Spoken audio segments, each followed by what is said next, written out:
Hello and welcome back to my channel. My name is Caroline Langford. I am a multi-craft fiber artist and the maker and designer behind all things the Happy Home Collective. This is my second long-form video. If you watched my first one, that was just a quick introduction to who I am and the fiber art journey that I've been on up until this point. Today, I wanted to talk about goals. I posted a short on here as well as videos on my other social media platforms about how my 2023 New Year's goal changed my life. So I wanted to go into a little more detail about what that looked like practically and how it's played out in my life. I love setting goals. I've always set goals since I can remember. I'm an Enneagram 1. So if you don't know the Enneagram, it's a personality test. An Enneagram 1 is called a reformer. So it means that I have a strong sense of right and wrong. I have generally high expectations for myself, sometimes high expectations for others, but I think I've gotten better at that over the years. I can be very competitive, also mostly with myself. And so in my late teens, early 20s years, my goal setting was much more all or nothing, black and white. I would set some really extreme goals and rarely accomplish any of them. I remember I would type up lists of goal categories, and some of them were helpful, some of them were completely unrealistic, but I was really serious about my goals, and I had this very all or nothing approach to them, which wasn't very helpful. And then at some point in my 20s, I honestly can't remember what the shift was exactly, but I just realized that setting habit goals was much more effective for me than setting destination goals. So for example, if a destination goal was I want to read 20 books this year, instead of saying that, I would say I'm going to read 30 minutes a day every day, or I'm going to read 20 minutes before I go to bed 5 nights a week, or something like that. So it's a habit that I'm developing rather than just saying this is what I want to accomplish. It's how I'm going to get there. So I started at that point shifting how I set my goals. This was much more enjoyable and effective. I started actually accomplishing a lot of the goals I set. I love setting seasonal goals. That just makes sense to me too. I don't only set goals at the beginning of the year, I set them all year long. So going into certain seasons, for example, in the summer, a goal might be that I want to go to the beach once a week with my kids. We live by the beach.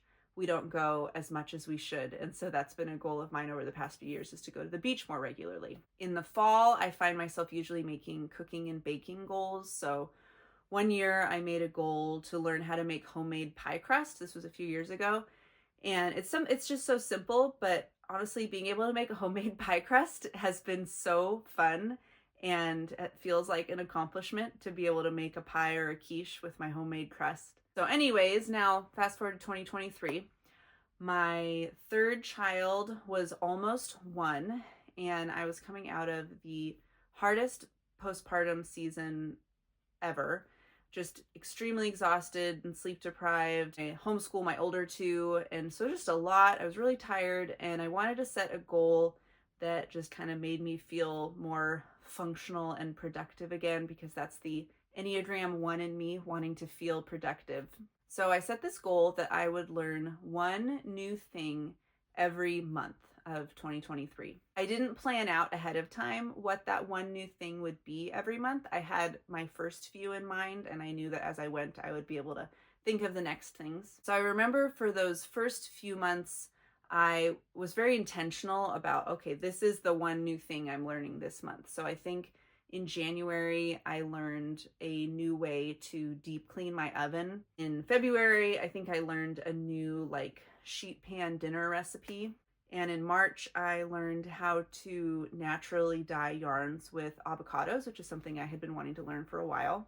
And then from there, things just started coming up that I wanted to learn just naturally in my life. I found that I had been developing this habit of seeking out new things to learn and just tackling them and not shying away from them or procrastinating and be like, oh, I can learn this. So one thing that happened was my car was having a battery issue where it wouldn't start. It probably just needed a new battery. But for the time being, I learned how to jumpstart my car on my own. And I actually, before we were able to get this problem fixed, found myself multiple times out either by myself or out with my kids, where I was put in a position where I needed to jumpstart my car. This was a really valuable thing for me to know how to do. And also during this time in 2023, my business had slowed down quite a bit.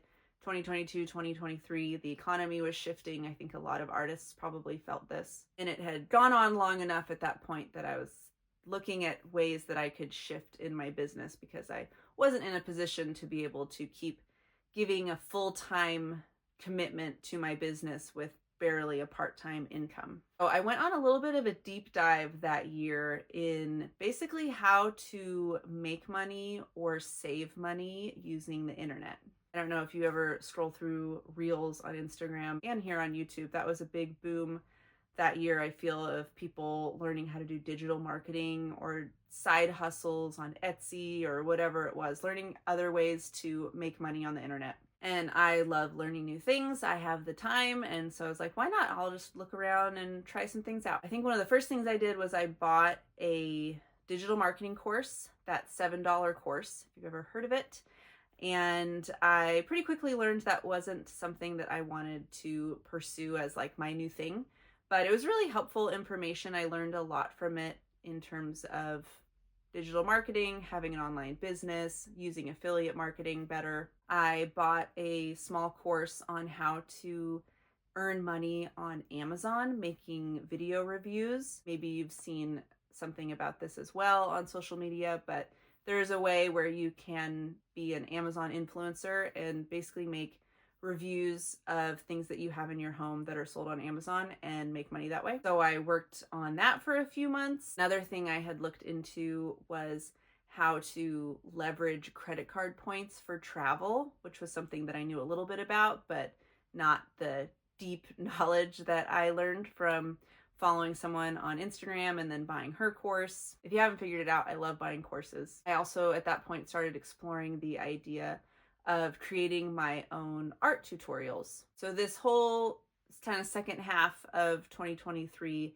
was me just really exploring what was out there. What could I shift in my business? What could I add to my business? Was there something else that I wanted to be doing instead? It was very exploratory for me and kind of figuring out what I wanted to do and what I definitely didn't want to do. So yeah, at the end of 2023, I had kind of explored all of these skills, learned a lot of new skills, had clear direction for what I wanted to be doing and what I didn't want to be doing, which led me into 2024, which I then kind of just started applying all of these things. Around this time as well, I started following multiple social media experts or strategists about how to better use social media, how to use Reels better, how to be more strategic in what I'm sharing, how to build my brand better. And this is what then led into 2024, which if you had been following me before 2024, you've probably seen a lot of change over the last year. If you're newer to following me,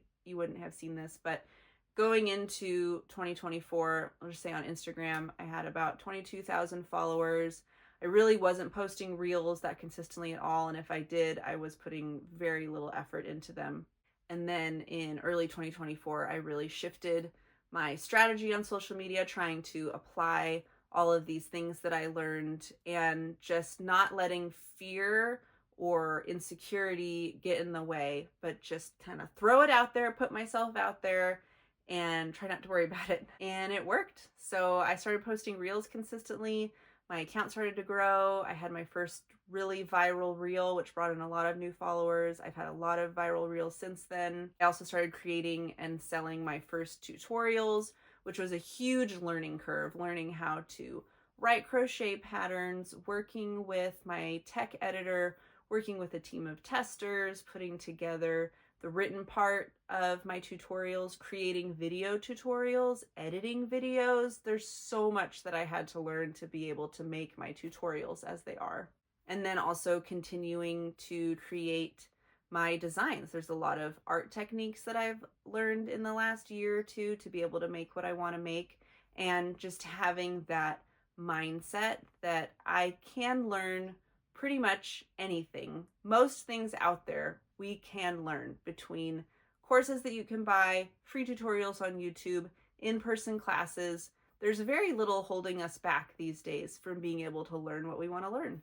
And I really do attribute this mindset and this attitude that I've developed to my 2023 goal of making this habit, cultivating this habit of learning new things, seeking out new things to learn, and just trusting the process of learning those new things, applying what I've learned, and moving forward. I've found that with most things that I've learned, it usually led into a new thing that I learned or something else within that thing that I needed to learn. And it was just a ongoing process of learning and growing, and it's really fun. I heard once that one of the best ways to build self-confidence is by doing the things that we say we're going to do. And I think that goes along with learning new things. When we say we're going to learn something or we set a small goal and we actually accomplish it, it sets us up to be able to do the next thing and do the next thing and grow that self-confidence. So I think that's all I wanted to say about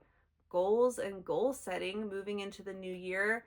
I definitely don't think there's anything magical about January 1st. We can set goals any day of the year. I think seasonal goals make a lot of sense, and also being aware of the season of life that we're in. The goals I'm setting now, as my youngest is now almost 3 and I'm not planning on having any more kids, being able to look forward and set goals now looks very different than when I had a 3-year-old and a 1-year-old and knew that I would be having another child at some point.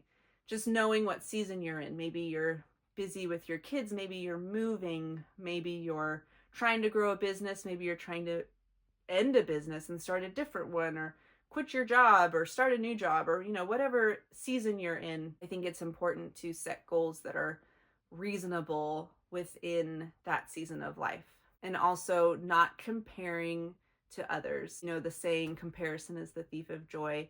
We can't compare to others and what season of life they're in or what kind of goals they're setting or what they've accomplished so far. We're all on our own journeys, and a big part of being able to set and accomplish goals, I think, goes along with being able to own our journeys and where we're at and work from there. So I hope this was encouraging to you.